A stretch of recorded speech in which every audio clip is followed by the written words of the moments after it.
Parts of the stomach and small intestine and large intestine. Stomach के ना 4 part होते हैं, cardiac, fundic, body and pyloric. Stomach के 4 part हैं, पहला कार्डियक, दूसरा फंडिक, तीसरा बॉडी, फोर्थ पाइलोरिक। इसोफेगस, देखो इसोफेगस फूड पाइप है जो फूड को माउथ से स्टमक तक पहुंचाती है। तो कार्डियक पहले पार्ट में, oesophagus opens into cardiac part, और पाइलोरिक ओपन होता है स्मॉल इंटेस्टाइन में। पाइलोरिक पहले कार्डियक, फिर फंडिक, फिर बॉडी, फिर पाइलोरिक। पाइलोरिक के बाद स्टमक के बाद आ गया स्मॉल इंटेस्टाइन। तो पाइलोरिक ओपन होगा first part of small intestine. देखो, एक मस्कुलर स्फिंक्टर जिसे कहते हैं गैस्ट्रो ईसोफेगियल, जो रेगुलेट करता है opening of the oesophagus into stomach. Stomach से फूड जाता है, मतलब ईसोफेगस से फूड जाता है स्टमक में, तो बीच में क्या है, एक मस्कुलर स्फिंक्टर, मतलब बंद कर दिया जाता है वजह से। तो गैस्ट्रो ईसोफेगल उसे कहते हैं। ये रेगुलेट करता है ईसोफेगस की ओपनिंग स्टमक में, ठीक है, जब स्टमक में फूड जाएगा। ऐसे ही स्टमक ओपन होता है किसमें, स्मॉल इंटेस्टाइन के पहले पार्ट में, जो है कि ड्यूडेनम। तो opening of the stomach into the duodenum is guarded by the pyloric sphincter. तो स्टमक के 4 part, cardiac, fundic, body and pyloric.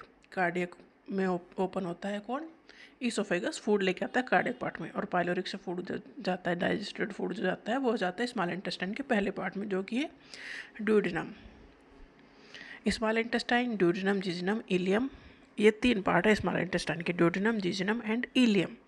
Duodenum C shape का है, जिजिनम लॉन्ग एंड कोइल्ड है, और इलियम हाईली कोइल्ड है। Opening of the stomach into the duodenum is guarded by the pyloric sphincter. जो stomach है वो duodenum में open होता है, तो वो बीच में क्या है, पाइलोरिक स्फिंक्टर, जो गार्ड करता है कि फूड जाना चाहिए कि नहीं जाना चाहिए। Most important part small intestine का है विलाई।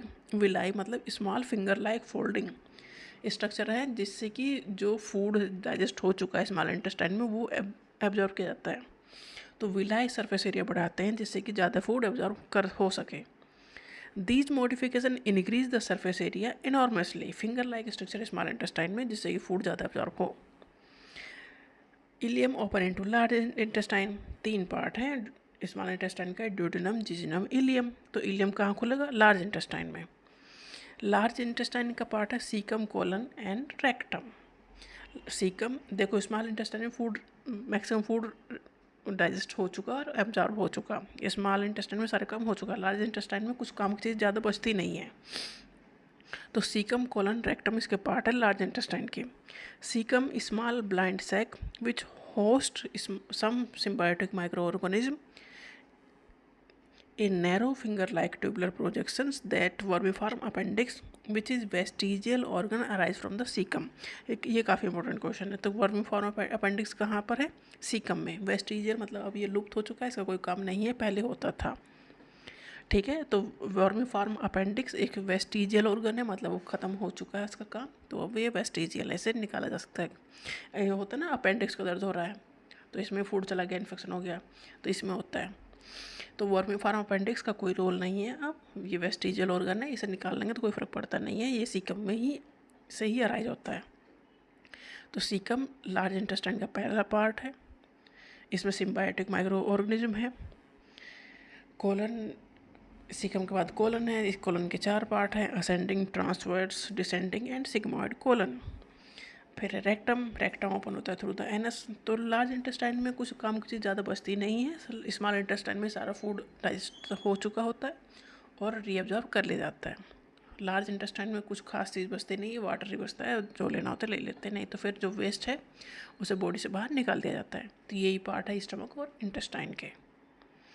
वर्मिफॉर्म अपेंडिक्स एक वेस्टिजियल ऑर्गन है, याद रखना है, सीकम से अराइज होता है। ये नीट में पूछा गया क्वेश्चन है।